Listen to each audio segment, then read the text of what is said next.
Hi, everyone. This is Megan Morgan, the host of Naked Without Shame.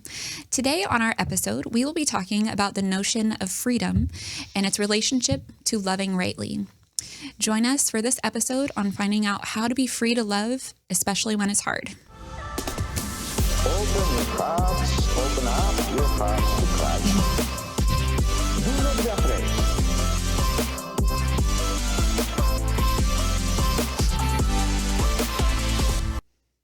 Hello. Before we begin, we just wanted to invite you to download the Awaken app. The Awaken app is kind of like a social media alternative. You can chat with people in the community section, and you can also get access to things like prayers. There's a shop, all sorts of cool features. So to download the Awaken app, go to theawakenapp.io. Also, we want to invite you to consider joining our patronage community. If you go to nakedwithoutshameshow.com, you will get more information about how you can support us. You can watch more of our videos and just see different perks that you can get by supporting us too. So if you're interested, go to that website and we'd appreciate your support. Hi everyone. If you're interested in going on a pilgrimage yet this year, you can visit selectinternationaltours.com/awaken. So this episode, we're talking about freedom. Yes. And freedom, what it is, why it's important for love. You know, this is kind of a common topic in the theology of the body, finding freedom, like freedom with the gift of self. Mm-hmm. So some of these things, if you're familiar with theology of the body, may be familiar to you, but we want to add a spin to it to really add and dig deeper into finding freedom in real life. Yeah, and what that looks like practically. Yeah, exactly. I think that's kind of what we want to offer. Mm-hmm. Just our little experiences. Yeah. The wisdom we have. The wisdom. Knowing, you know, that the freedom of the gift is real, thinking about how to do that, then, yeah, like you said, applying it to our lives to have fulfilling relationships. So that's what we're talking about today. All right. So a lot of times we think of freedom as the ability to do whatever I want. Yeah. Especially in our culture. Like we really have freedoms that are actually really great. Having freedom of choice, having the ability to kind of decide for myself how I want my life to be is a part of the dignity of man. I mean, it's a part of human nature. And we intuit that when that ability to choose for myself is violated, it goes against me. Yeah. So there is like an important element in the freedom of the person to uphold that ability to choose, right? Mm-hmm. But we can take it too far and to like, well, freedom is, what I can do whatever I want. Yeah. Doesn't matter what I do. I just need my freedom. I need to like kind of express my freedom to do whatever I want without consequence. Right. But the thing is, when we follow that kind of freedom, we do realize like, oh, there's consequences to my choices that aren't so good sometimes. Right? Yeah. So freedom is not necessarily license. It's not like the license to do whatever I want, because freedom, in fact, is to be able to choose rightly. Like freedom needs kind of a truth and a way and a design to order itself to have man be truly free. Yeah. You know, I read in this book, The Road Less Traveled, I think. I'm forgetting the name of the author right now, but a big part of the first part of the book is that in order to love well, you have to first be disciplined. Like that's the first step, I think, or one of the first themes in the book that talks about to like following the road less traveled, I guess. So the fact that love and finding this freedom and happiness in love requires discipline is really interesting because it affirms, once again, like there is a way to utilize my choices, utilize my freedom in a way that's truly free. Yeah. So the discipline actually allows us to follow what is good. Right. So freedom is found in choosing what is good for us. Yeah. Right. So like if I choose to, let's do basic like health things, get enough sleep, take my vitamins, drink water, exercise a little bit, maybe not a lot. I don't know. Some of you might exercise a lot, and that's okay. Not me. But like a little bit. Like a nice walk every few days, and maybe some stretches. Yeah, just keep it chill.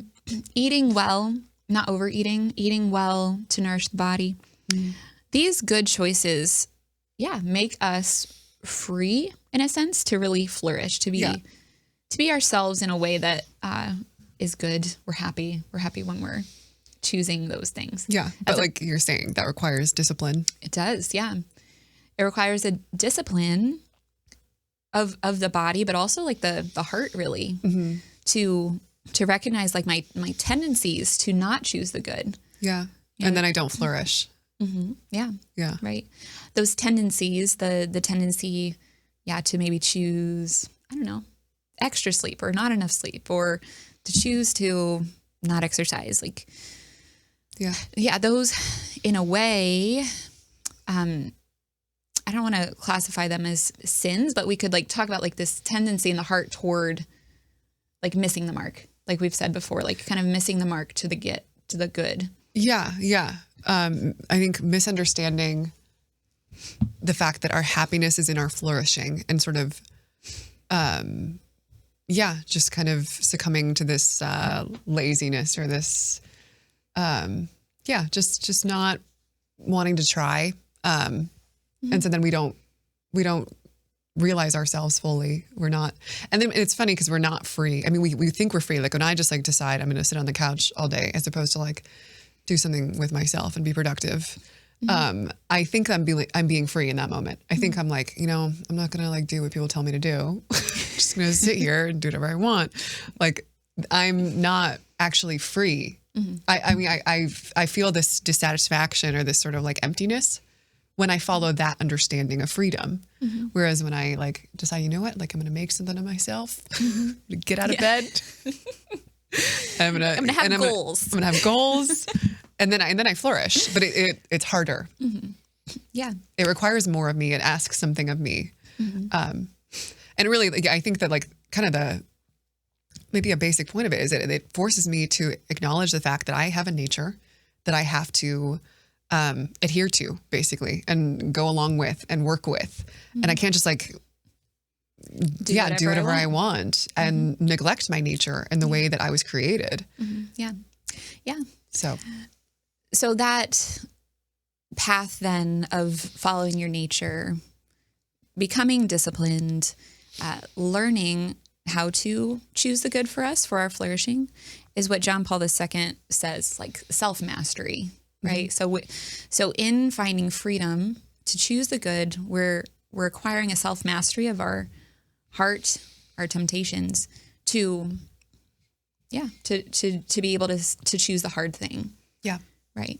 To choose the virtuous thing, to choose what is good. Yeah. Okay. So let's take those concepts then and bring it down to something more practical, right? So finding freedom then in love and relationships. Okay.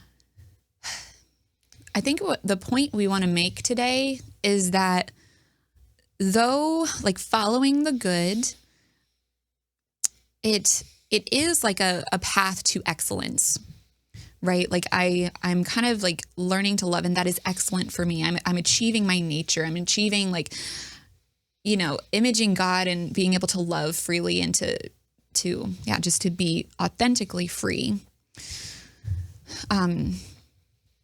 But it's I guess more than that. What am I trying to say? It's more than. It's more than just this.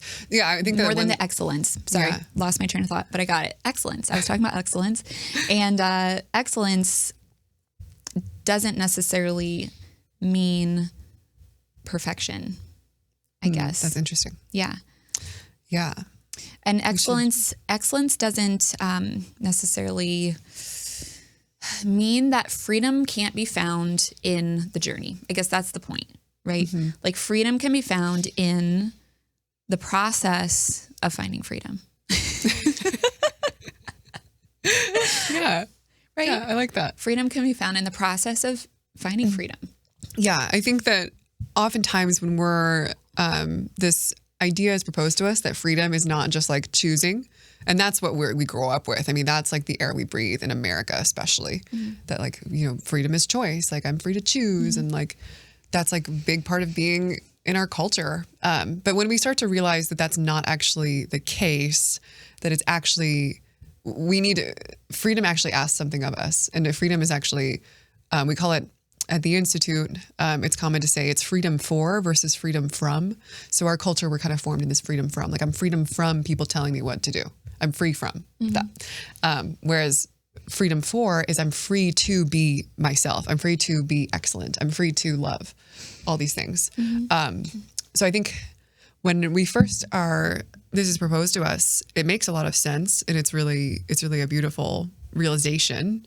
But I think that sometimes we can get kind of confused about it, or we can get kind of stuck in this like perfectionism with it. Again, I mean, this is one of our big things that we like to talk about. Something that both of us like really have suffered from, and like trying to disentangle in our own lives for the past like several years of just like perfectionism, and trying to understand that like while freedom is for perfection, it can't be the case that we're only free when we reach this like ideal that we have in our heads of this is what I'm supposed to be. I have to be, X, Y, and Z, and then I'm free. And then I'm free to love people. And then other people are free. And I can only kind of live in this reality where everything's perfect. I think that's like a big temptation, especially even in like TOB, ways of thinking. I think we see that a lot. So what we want to kind of just add a nuance to this discussion of freedom and just to kind of flesh it out a little more, give it a little more practical application. So, yeah. And that freedom in the journey, once again, to like find freedom. Right? Like there is a truth that we're not free when there is like messiness and sin in our lives. Like that is true, right? Yes. There's a lack of freedom because my heart is not capable of loving yet. I haven't like perfected the ways in which I can love. So there is a truth that sin keeps us from being free. Right. However, I think what we're saying is that in encountering brokenness, in encountering sin, in encountering frustrations in relationship, particularly, your freedom to choose the good in those moments of sin or difficulty can still occur. Okay. Right. Right. Yeah. So really the freedom to choose the good, to love someone. Let's give an example to like highlight this. Yeah. Right. Yeah. So,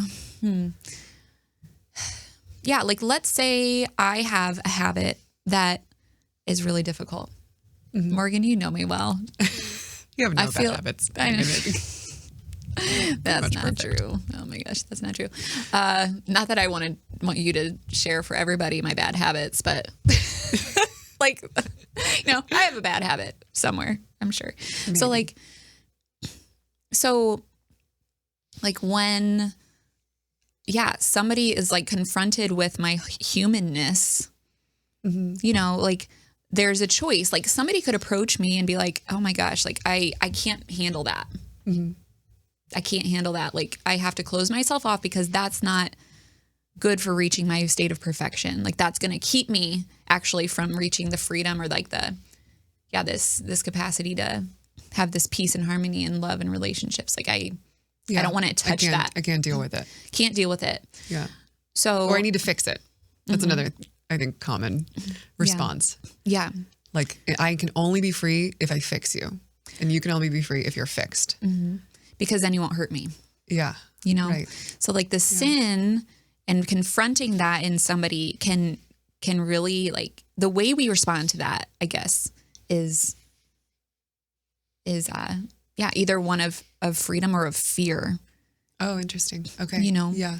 So in those moments where somebody confronts my bad habits or I confront somebody else's bad habits, what do I do there? How can I be most free? Interesting.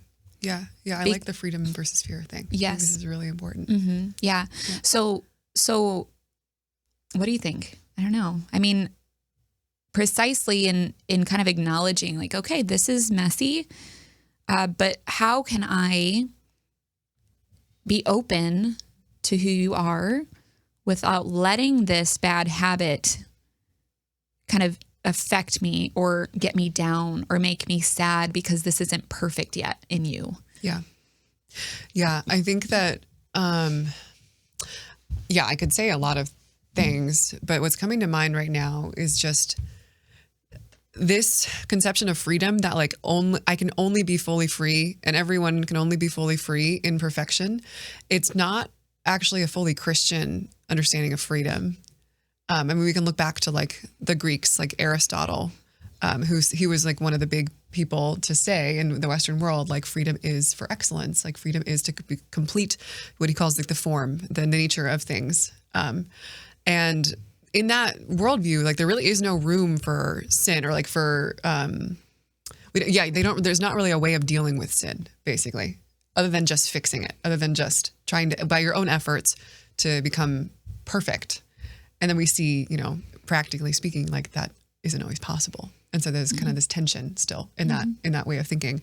And then what Christianity says, which is like a very radical thing, not that we accept people and accept ourselves in our sin, like, oh, it's fine, I'm okay, you're okay, like whatever. Mm-hmm. That's not what Christianity proposes. But it does say that the answer to this lack of freedom, this lack of perfection, this lack of the fullness of my flourishing that I experience because of sin, the answer to that is not I can fix you or I can fix myself.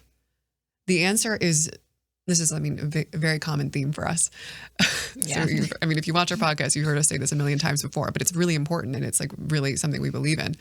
The answer is in dependence on God and dependence on one another and vulnerability. Mm-hmm. So like you're saying, it's not to be like locked in this fear that kind of gets us into this fix it mindset. Mm-hmm. Like I'm afraid, so I'm going to control. I'm going to grasp at the person and try to manipulate you and manipulate myself even, and make other people into like what I want, this ideal. Mm-hmm. But it's like actually having the freedom to love in brokenness.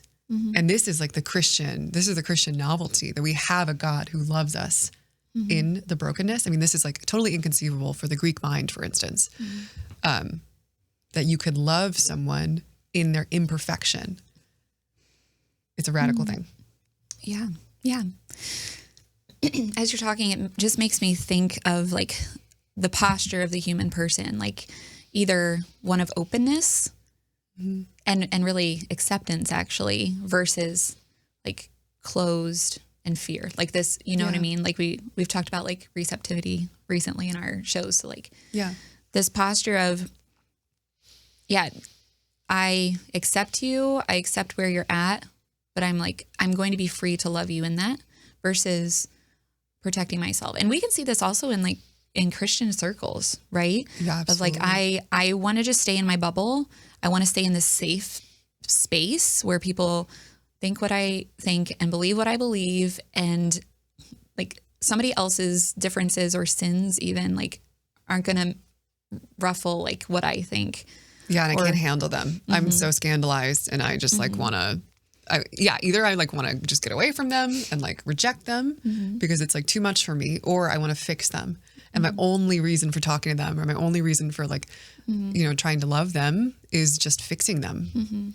Yeah, right. And it's, totally understandable, that impulse to like want to help. And that is also a Christian. I mean, we don't want to like, don't mistake us. Like we do think that like people can be redeemed, and we need to help that. Yeah. We need to help people like overcome their sins. And it's a very beautiful, essential part of the Christian life. But if I only look at someone for the sake of fixing them and fixing their sins, I'm really using them. I'm not loving them. I'm using them in order to create my own vision of reality where I feel safe. Mm-hmm. Yeah. And I don't have to be vulnerable, and I don't have to be dependent. I can just kind of be. Mm-hmm. Right. So what we're saying is that it's possible to have that sense of safety when you're open with the freedom of the gift of self to love a broken person. Right. Like it's possible to be safe and secure in that way. Yeah. What does that look like though? Like what would that take? It seems like it sounds beautiful when you hear it, but it's like, how do you experience that? Yeah.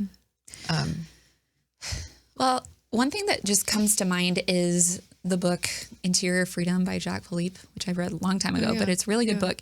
And he really promotes this idea of just acceptance. Like the first step to freedom of the heart is like acceptance. So we can use that concept maybe in this example of like relationship with others, like of accepting. Like you face somebody and you say, okay, I accept first this situation because it's given to me. Yeah. Like this person was in my life. This person is who they are. And I accept. Like that's the first kind of step in receptivity, actually. Yeah. Is like in loving somebody. It's like, okay, I accept you. I like take you in and I love you. Yeah. And not like acceptance in the sense of like, it's fine. And like, you're not, there's nothing wrong with you. Like there's something wrong with everyone. I mean, there's something wrong with me. There's something wrong with everyone. And so that like, that's not bad to acknowledge, but like you mean acceptance in a more like, I'm not going to try to fix you. I'm not going to try to like control you right off the bat. Like I'm going to accept you for as you were given to me by God. And you're a mystery. Like, I don't know how to fix you. I mean, sorry, I think I'm anticipating what you're saying. No, but yeah. Yeah. Kind of acceptance is like this disposition of, like you're saying, receptivity that like God has given me to this person. This person is a mystery to me. I don't know how God wants to heal this person. Yeah. Maybe I'm an instrument for that. Maybe I'm not. Yeah. So, yeah. No, that's good. I think that's big. Acceptance. Yeah, it is big. So what's another thing? What's another thing that we can do practically to love and have like this freedom of the gift of self when it's difficult? Yeah. What do you think? I mean, I think it's related to this acceptance piece, but just this disposition of prayer before people, kind of like I was saying, like a posture of the being open to the mystery of the other person and praying through that relationship, like praying through, God, why did you give me this person? Or I mean, also like it's often with other people, but I mean, I think even more often it's with ourselves. It's like looking at yourself, not with this, like, I need to fix everything about myself. And like, I'm not good. And I'm like this kind of shameful lens of like viewing ourself and our mess. But like first just saying like, okay, I'm a mystery to myself. Like, I don't know why I am the way I am fully. I don't know why I struggle with what I struggle with. And so first just having this like posture of prayer, like God, like this is the situation, and like be open to God and like listen to his voice. Like how is he wanting to heal you or another person? Like what's being actually given to you versus what do you want to control, and what's your idea, you know, versus his actual plan for your life. And I think it can sound kind of esoteric and like, what does that really mean? Like you pray and then like God speaks to you and, you know, that's how you kind of deal with these things. But like, I think if you really, you know, make yourself available to it, it's something that it like really happens. Like you'll see like, okay, God's going to give you, I mean, say it's yourself and like you have like habitual sin or something. And like you keep trying and trying and trying and trying to like fix it, but it doesn't work. But so like, and that you're just kind of spinning your wheels after a while when you have that mentality of like control and fixing. But if you try like more of a different disposition of like what we're saying, this like prayerful availability to God, like you'll see over time, like God will put things in your life. God will inspire you in certain ways. I mean, I've had that happen to me like so many times of just like God will put the perfect person or like the perfect resource in my life. And that's exactly what I needed. And it has to happen like in his time. Like it's not gonna, you can't expect all at once to fix everything, to be perfectly free. Right. Like, yeah. Otherwise, like we would just spend our lives like not free. Yeah. And like point. frustrated and like angry. Right. Yeah. So that's There's why no peace. There's no, So that's why we want to make this case for like freedom in the journey I think that's the whole point. It's like Freedom in the journey, we don't want to like have to wait to like the end or like wait until everybody's got their mess figured out. Yeah. I got my mess figured out, but the freedom in the journey. Yeah, for sure. Yeah. We're waiting for like an authentic redemption that's going to come in the time that God ordains, really. Mm-hmm. Yeah. And so we just have to be available to that. Mm-hmm. And it's not that, and again, to clarify, it's not that we're not longing for perfect perfection. I like that. Perfect perfection. Perfect perfection. Not imperfect perfection, but perfect perfection. Perfect. I think I meant to say perfect redemption. Total redemption. There you go. We are wanting that. Like that is something we long for. And we're going to suffer in this life because we don't have that. And that's okay. But I think it's really just about being like okay with the suffering and really willing to enter into the suffering of that. Yeah. And to like kind of wrap things up here, like giving thought to those times when we've like executed that so in our lives. So like if there was a person before us that, maybe it was difficult to love, there were tensions in the relationship, but like I was able to choose the good in that moment when it was hard. Like I was free, actually. Like when I was able to choose charity, when like, almost like I'm imaging right now, like just this hill I have to run over. I don't know why, but like I'm imaging this hill of like, oh my gosh. Okay. So I know what the good is. I know I need to love this person in this moment. It's really hard. But like, can I run over the hill? Can I like run up the hill and get to the other side and see the beauty on the other side? Am I trained to love in adversity when it's hard? Yeah. And like, that is freedom. Like to see, so like I'm at the top of the hill and I see this beautiful landscape and I feel free. Like I'm at the top of this hill. This analogy. Yeah. Like I feel like so free and open and like, wow, I did it. Yeah. But I went through something difficult. Somebody really challenged my love.